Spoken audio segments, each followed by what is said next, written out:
집 밖 건물 해결사 멘토 전현진입니다. 자, 판례 공부 지금 10월 15일자 마무리를 좀 하도록 하겠습니다. 아직 11월 달이 11월 1월 달에 판례 공부 아직 나오지는 않았네요, 보니까. 자, 이제 그 행정과 관련된 이 행정과 관련된 요 뒷부분부터는 공법과 관련된 내용이라서 그냥 이런 것이 있다 정도만 한번 살펴보시면 되겠습니다. 자, 먼저 하수도법 제61조 제2항에 따라서 사업 시행자에게 부담시킬 수 있는 타 행위로 인하여 필요하게 된 공공하수도에 관한 공사에 소요되는 비용에 주민 친화 시설 설치 비용이 포함되는지, 이거는 포함되지 않죠. 그러니까 여기도 소극해놨죠. 여러분도 어떻습니까?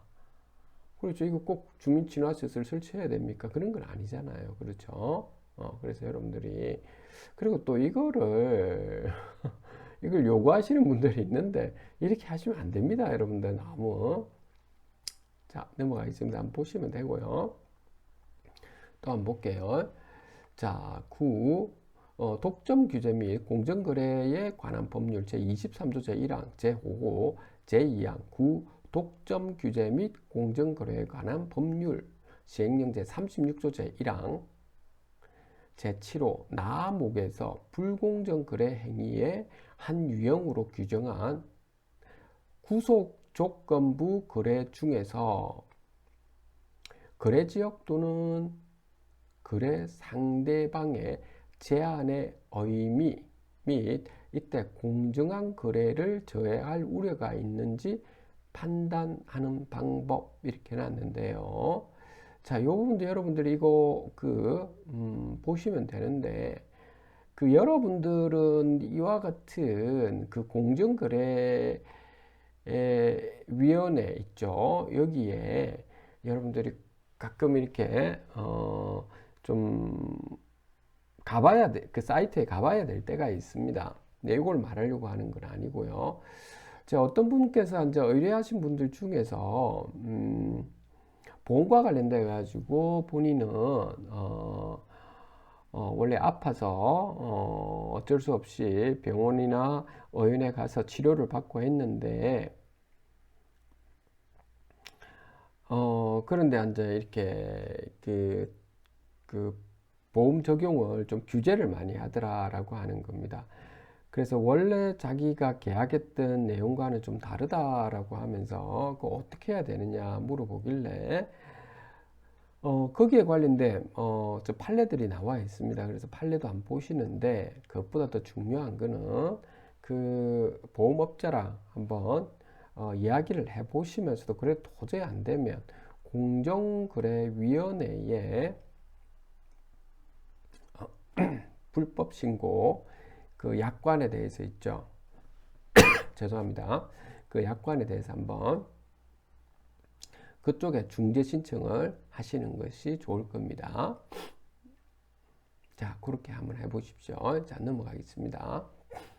임기가 만료된 법무법인의 구이사에게 후임 이사가 선임될 때까지 종전의 직무를 계속하여 수행할 긴급 처리권이 인정되는지 여부.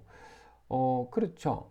왜냐하면 임기가 만료되었다라고 하더라도 직무대행자로서 원래 해야 될 종전의 직무는 수행해야 되는 거죠. 그거 맞잖아요. 그 다음 위 긴급 처리권에 후임이사 선임에 관여할 권한이 포함되는지 여부. 자, 위 긴급 처리권 이 자체가 이거는 기존에 있는 지금 이사가 월권 아니냐 이렇게 할 수도 있지만, 원래 이사의 직무 권한의 하나가 여기에 있는 후임 이사 선임에 관해서도 나와 있었다면 권한이 있는 거는 맞죠. 그 다음에 퇴임한 종전 이사의 긴급 처리권 유무에 따라서 바로 임시 이사 선임 사유의 존부가 결정되는지 여부. 자,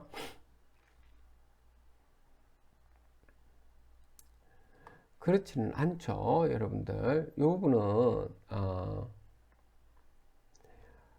이게 긴급처리권이 퇴임한 종전이사의 긴급처리권이 있다, 없다, 이거에 따라서 바로 임시이사 선임 사유에 선임이 존재된다 하지 않는다라고 하는 부분은 이거는 판단하기가 조금 그렇지 않나요? 이거는 규정을 좀 봐야 되겠죠. 그래서 그 규정이 여기 사립학교법 이렇게 해가 여기 지금 나와 있으니까 그 규정을 좀 보겠다라고 하는 건 제가 요거를 좀 말씀드리고자 하는 게 아니고요. 여러분들 제가 오늘은 좀 그 공법상의 부분에서 좀 넘어간다고 했죠. 좀 중요한 건 뭐냐면 좀 공공기관일수록 있죠. 여러분들 너무 자리에 연연하시면 안 됩니다. 여러분들이 아셨죠? 이것도 보면 어떤 이유인지는 모르겠지만 직무대행자인 분께서 아마 공정하게 했었을 거라고 보는데 만약 하나 직무대행자가 본인의 공정하게 하지 않고 본인의 그 관련된 사람을 그냥 그쪽에다가 댓글은 이렇게 학교 법인에다가 집어넣기 위해서 이렇게 권한을 남용하는 사례는 나중에 문제 생기 본인한테 그냥 명예적으로도 좀 바람직하지도 않고 그가 그렇게 해가 무슨 사람들한테 욕 들으면 그렇게 할 필요가 없잖아요. 그렇죠? 예? 좀 깔끔하게 뭐든지 일치를 좀 했으면 좋겠네요. 자, 넘어갈게요. 자, 조세 이 부분도 보면 국세기본법 제14조 3항을 적용하여 거래 등의 실질에 따라 과세하기 위한 그렇죠. 국세기본법은 실질 과세 원칙이죠. 실질 과세한 요건 및 그 요건이 어떻게 되느냐라고 하는 것과 납세 의무자가 선택한 행위 또는 거래의 형식이나 과정에 실질이 직접 거래를 하거나 그 연속된 하나의 행위 또는 거래를 한 것과 동일하게 평가될 수 있는지 이때 판단하는 방법이 이렇게 해놨는데 실질 과세 원칙이기 때문에 여러분들이 이것도 한번 살펴보는데 법인세 부분 있지 않습니까? 실질이라는 건 먼저 실제 거래가 되었다 이런 겁니다. 다시 말해서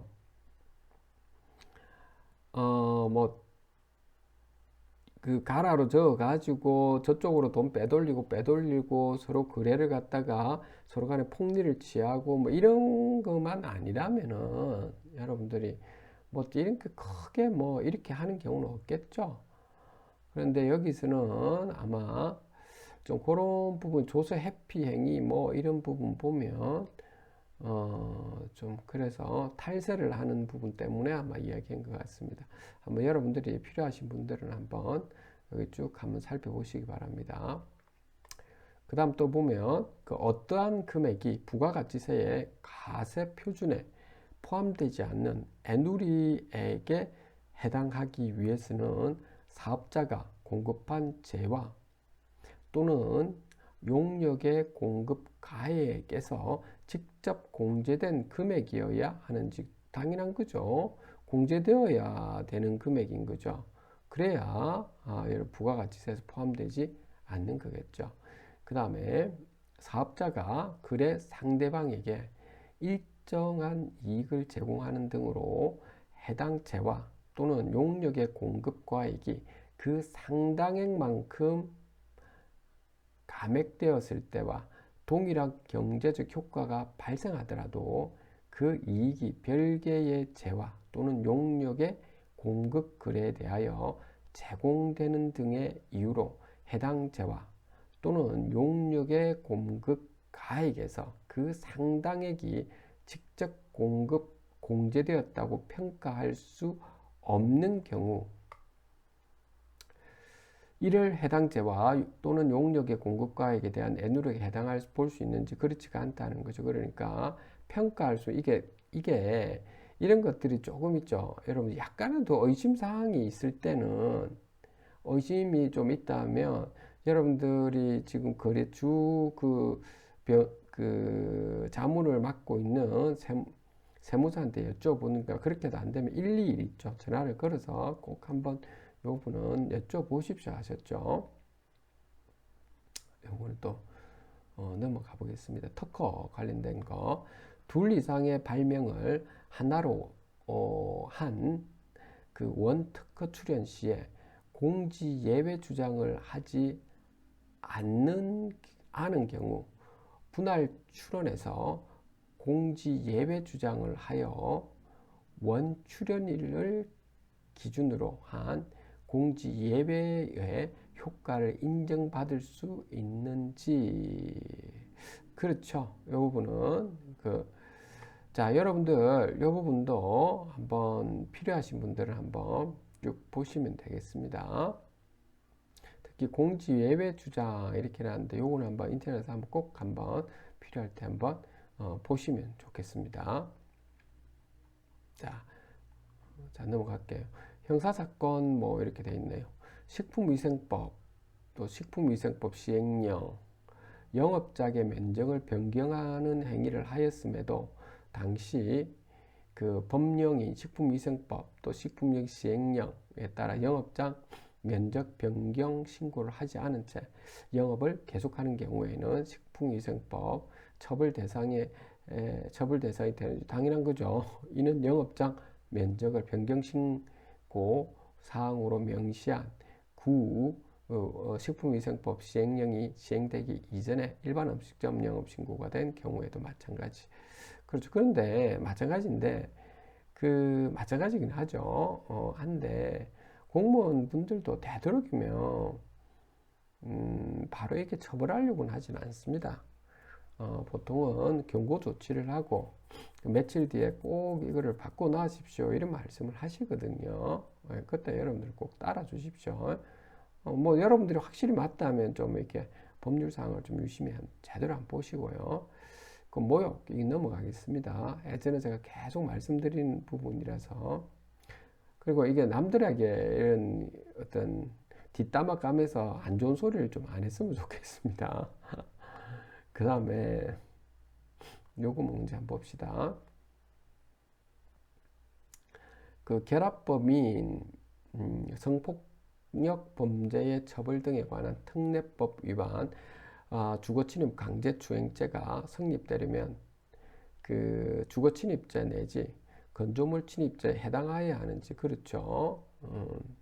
뭐 이걸 한번 여러분들 그렇다 정도만 알고 있으면 되겠습니다. 주거침입자의 보호법익은 사실상 주거의 평온을 누리고 오고 있는 상황이죠. 예를 들어서 사실상 평온을 어떤 분이 엘리베이터를 타는데 어떤 아파트에 처음에 들어갈 때 보면 우리가 요즘 비밀번호 다 있잖아요. 비밀번호 누르고 들어갔다고 합시다. 그래서 엘리베이터 쪽으로 엘리베이터 탔는데 거기에 이제 괴한이나 이런 사람들이 들어와서 엘리베이터에다가 들어와가지고 뭐 성추행을 한다든지 이런 것도 사실은 주거침입죄 보호법위배 사실상 주거의 평온을 갖다 침입한 거죠. 그렇게 봐야 되는 겁니다.